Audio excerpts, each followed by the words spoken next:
We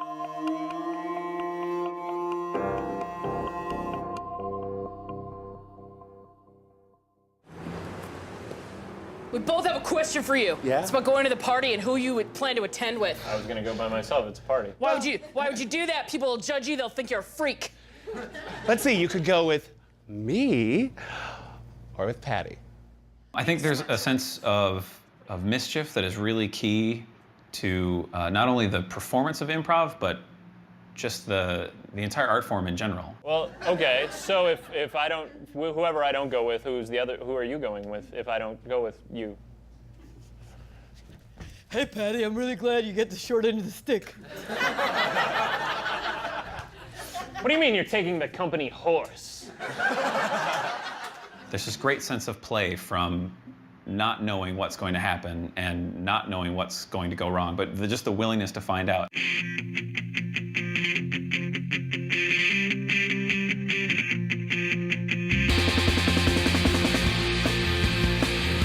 Huge Improv Theater is a brand new nonprofit arts organization that is dedicated to supporting long-form scenic improvised theater. Huge was founded in 2005 as an itinerant little theater, and we got our own space in December of 2010. And we have a board of directors that consists of myself, Butch Roy, and Nels Lennis. We present great improv shows 7 nights a week, and we also teach improv classes as well. Make the smart choice. It's pretty obvious. It's a company party. I don't think we need a date. Why have you been looking at the company horse all night? Look! It's a horse dancing with a woman. Why are you taking surveys? Just making sure that I know who came with who. Long form or scenic improv is simply just theater without a script, which is almost too broad to really talk about, and it's almost easier to define it by what it's not. Short form is game improv, comedy sports, whose line is it, things like that. Sketch comedy is, of course, scripted. The shows that we have never been performed before. So that's the key, is that it is being generated as you are watching it. We will take this all the way. Will the defense please approach Judge Mathis's bench, please? We're the prosecution. We stay here. Thank you. Most improv exercises are designed to distract your conscious brain so that your unconscious brain can play. There's a clowning exercise that someone taught me where you lean forward as far as you possibly can, and at the last moment you catch yourself with your other foot. You're not going to actually fall, but there's a moment when you believe you might actually fall, and you have to train yourself to be happy and excited in that moment. You'll notice people that jump even though they're not sure, what they need to do. They just know that something needs to be done. And that's a really beautiful moment to see sort of, inspire somebody to move. Like, I don't know what the scene needs, but the scene needs something. Graveyard. Gravy. Go! There's all kinds of gravy in this graveyard. I think we know who did this. It's Gravy Masterson. Gravy Masterson's. You caught me this time! Gravy Masterson! Improvisational theater can be as beautiful as any other theater, but I think sometimes audiences come expecting it to be funny exclusively. So what I like to do as a performer is to put something heartbreaking but wrap it inside as something funny. And when people leave the theater, they never remember that there was a heartbreaking moment in the middle. They remember that it was funny, but it was funny on a deeper level, which I love getting to do. Pete, Reggie, they signed it. The circus is sold. All improvisation is based on the performers agreeing with each other. It's as simple as if I walk into a scene and say, honey, I'm home, then my scene partner should not say, you're not my honey and this is not your home, right? That scene ends very quickly. We got a lot of talent, the three of us, all right? Just because they don't need us here doesn't mean they don't need us somewhere. But it's us, right?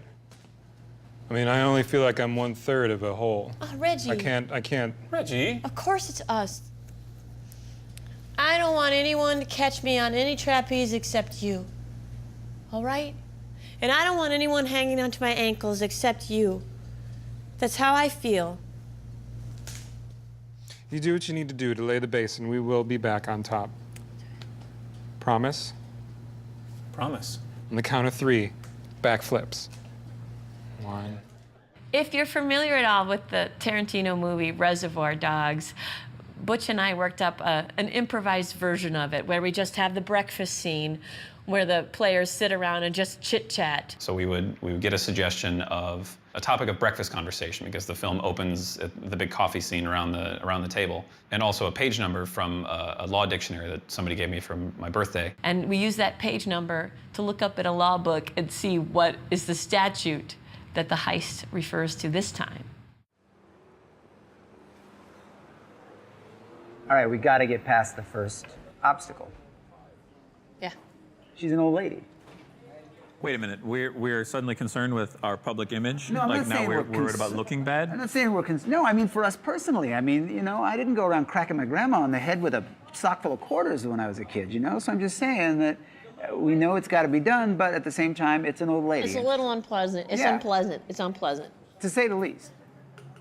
Am I the only one that's fine with this? You're extremely comfortable with this? I don't want to be fine with this. I want to do it, but I don't want to be fine with it. I want to feel guilty for a little bit afterwards, at least. That would make you feel better? It would make me feel better. It made me feel better to feel guilty. So you want people to understand that the score was worth cracking an old lady on the head, but understanding that to you still doesn't No, it's make not your talking conscience. about other people. He's worried about in here. Yeah, it's inside. Inside this guy. All right?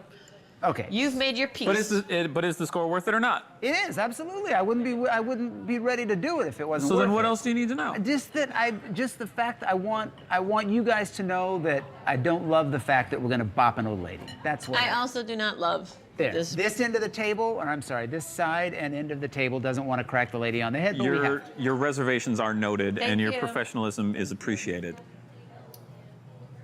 All right. All right, let's get to work.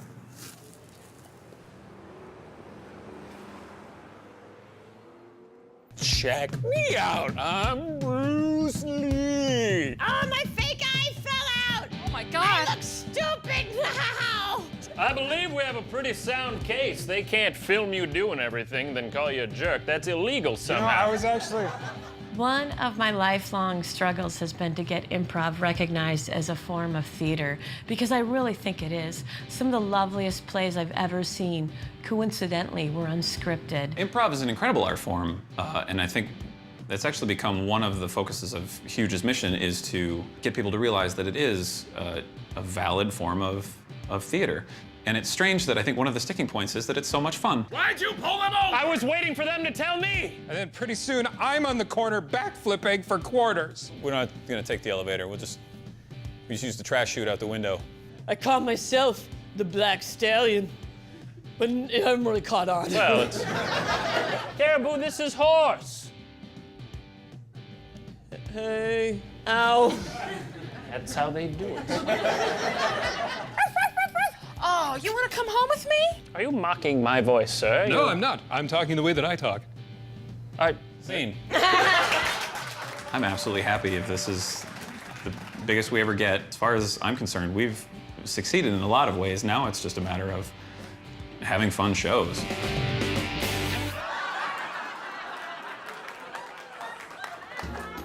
Minnesota Original is made possible by the State Arts and Cultural Heritage Fund and the citizens of Minnesota.